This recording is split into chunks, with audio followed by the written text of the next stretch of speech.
Hey people from all over the world, my name is Elsha. I'm an autistic person with special interests in anime, manga, movies, books, and TV shows.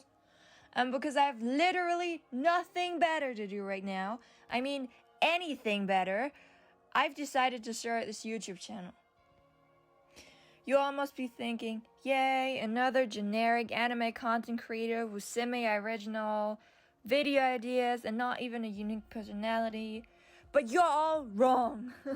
I might not have the most extravagant video ideas, and I might be generic when it comes to content creating, but if I had a freaking normal personality, I'd be hanging out with my friends via Zoom or Discord or whatever, and not be here posting analytical nerd battles, which probably won't get many views anyway. Okay, now that I've introduced myself, there are two more things I have to say before we get into the actual interesting stuff. I mean, interesting is debatable, but to me, interesting at least.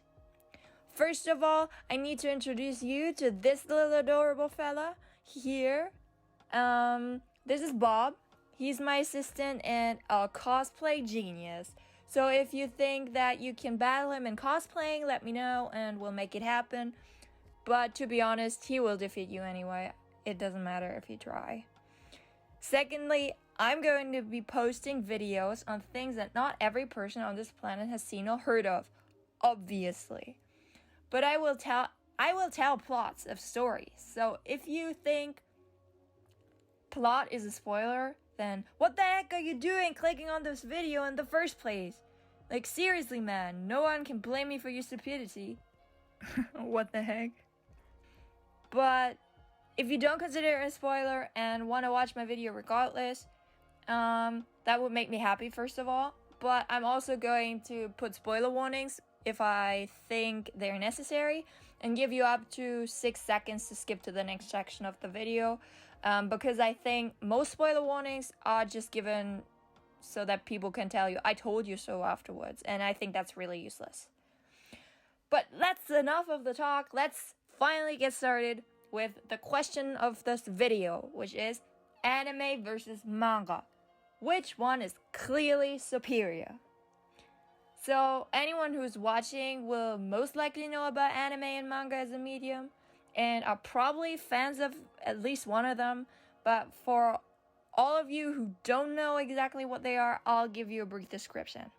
So anime is technically just the Japanese word for animations in general. So Disney movies and cartoons are technically anime in Japan. But for the sake of my videos, when I say anime, I mean Japanese animated TV shows or movies with characters that look kind of like me here, but just in much better quality. Manga are black and white Japanese comic books, which sometimes get adapted into an anime series. I mean, there's more to manga than that, but that's basically the basic thing, which it is. I think there's nothing more I can say about this. Regarding the question of which one is superior, I bet you all have your own opinions on which one you like better. But newsflash, I don't care about your opinions. I only care about facts.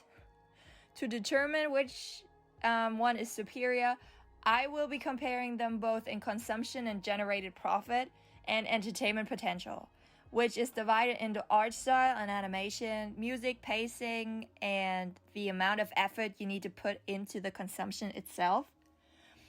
I will be giving them points for each category, but that's not all. Like any good Mario Party game, there will be different bonus points at the end of the video. But right now, I'm not gonna tell you for what. With that, we come to the first part. Consummation and generated profit. The estimated number of sold manga per year in the past years has been between 879 million and 582 million copies in Japan alone. And in 2020, it was an especially good year for manga sales. I mean, at least it was a good year for something. Because the Japanese manga market hit a record of 612.6 billion yen in profit, which are around 5.6 billion US dollars. which is most likely due to the huge numbers of sold Demon Slayer manga copies, but that's just an assumption. The Demon Slayer manga were ranked first on the list of best-selling manga in 2020 with 82,345,447 sold copies. And it has sold 74,094,389 more copies than the number 2 of the list. What the heck? Which was Kingdom, by the way. But even though the manga market has been booming last year, I'm afraid it can't claim this category as a win because anime has a very important advantage within this category. 3 of the biggest anime streaming services, Netflix, Hulu, and Crunchyroll in the West, have had combined numbers of 234.67 million subscribers in 2020 alone, which means there are at least 233.67 million potential anime fans out there. Now you might think manga have had more sellings in 2020 and therefore they should win this category, but unfortunately, I've to disagree on that. You see, the estimated profit within the anime market has been around 2.181 billion yen, or 2.2 trillion, I guess, however you want to put it. And that's around 19.9 billion US dollars. Bruh. In addition to that, any anime available on these streaming sites have at least 234.67 million potential watchers. So 582 million copies of manga have been sold in Japan, and if we assume 2/3 of the amount was sold in the rest of the world, it is clear that there are more copies of manga sold than there are subscribers to these streaming platforms. But the content manga can provide is limited. You buy one manga and get one part of a story. But with streaming services, you pay monthly and get a lot of complete and ongoing shows all at once. In this context, anime as a medium is easier to access than manga. It'd be a lot different if there'd be like a streaming site for manga, which works like Netflix, but only for manga. The consumption numbers and the generated profits might go up, and with something like that, manga would actually stand a chance here. But to my knowledge, there isn't anything like this, so anime give people more for their money than manga, which means manga lost, anime got the point. Now we come to the next category, which is entertainment potential. In this category, I'll start with art style and animation. Anyone who has read a manga and watched the anime directly afterwards should have noticed some changes in regards to art style and its consistency. These changes in anime have gotten a lot of hate in the past, some arguably deserved, some completely not, and that's because a lot of people are involved in the production of an anime, and even if they all wanted to draw the characters exactly like the mangaka and animate without any 3D elements, it wouldn't matter because only a few people get to make the actual decision on how the product is going to be drawn and animated. So I doubt that all of the creators of Berserk 2016 loved the way it turned out, but it simply wasn't their decision to make. Within the anime industry, animations and art styles vary from studio to studio and animator to animator, which makes it difficult to be consistent, especially if it's a long-running anime like One Piece, for example, which has seen the evolution from flip phone to iPhone 12. It is very likely that if an anime changes production studios, it will have a different production quality, for better or worse. But not only anime experience changes in terms of art style.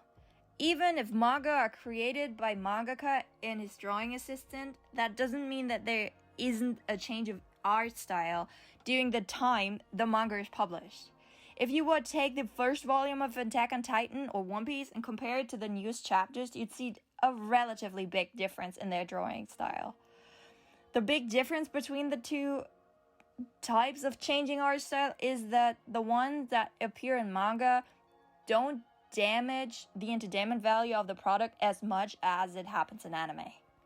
So this point goes to manga because the art style and changes made regarding the art style are less likely to reduce your enjoyment of the final product.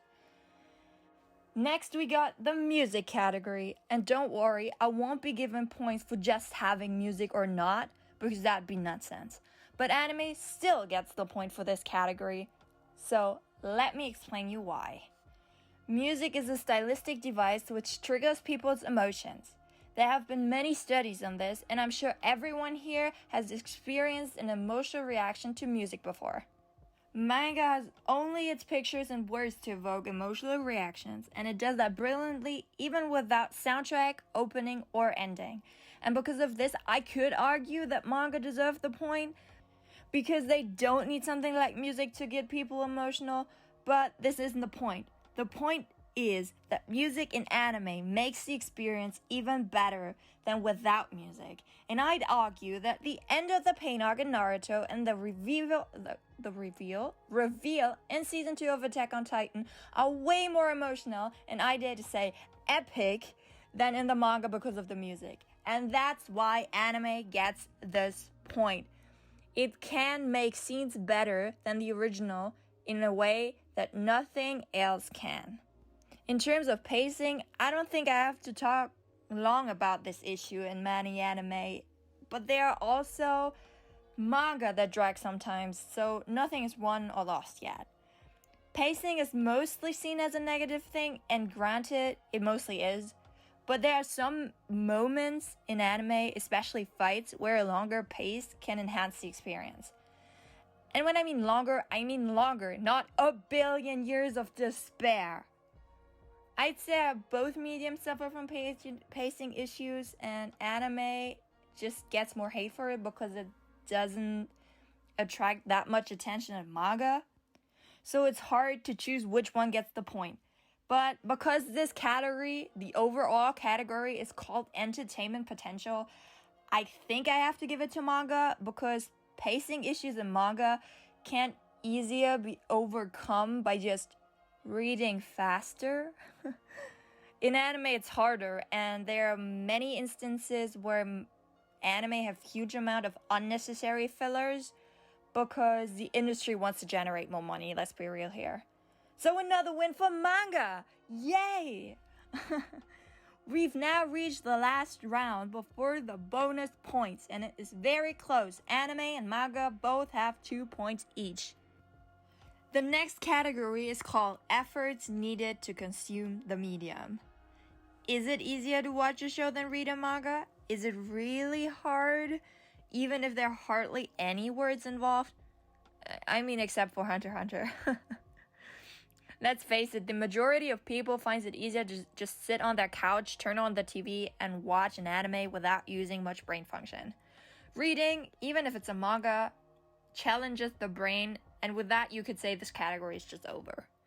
I mean, there are no doubts about it that there are anime and manga that make you think hard, but are there any anime as hard to understand and confusing as Kafka, for example?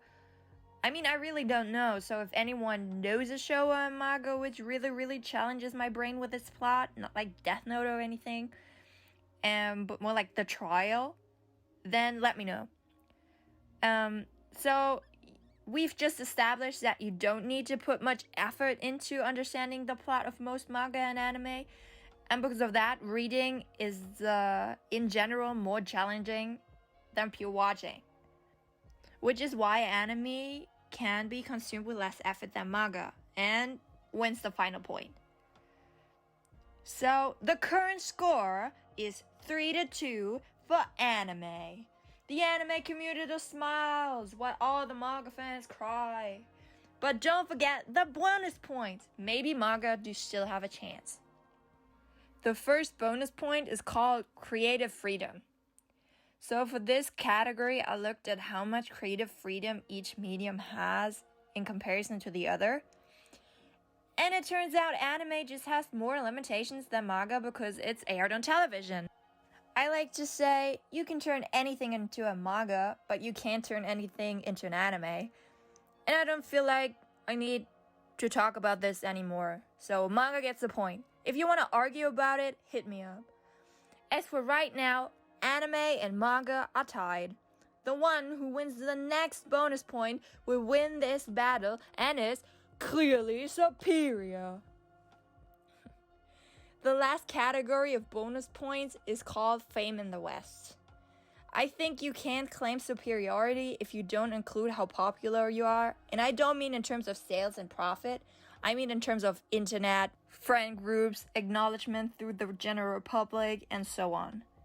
And even if it pains me to say, anime is far superior when it comes to just being known. If I go out and ask a stranger if they watch anime, most of them would know what anime is and answer me if they do or not. But only half of the people I'd ask if they read manga would have even heard of the term manga. In my opinion, it doesn't matter if manga was superior in content, art, quality, and production, and anything. If it doesn't get enough clout, it cannot be superior as a medium. Because a medium just wants to be consumed. That's the point of a medium. So I could hypothetically be 500 billion times hotter than Kylie Jenner, but she'd still be superior as an influencer because she's just got more clout. Wow, anime apparently is Kylie Jenner now. Ooh. Maybe I should change communities. Anyway, anime has gained the last point, which means it is now 4-3 for anime. And that means anime has beaten manga as a medium and has claimed the title as clearly superior. Thanks for watching and see you next time.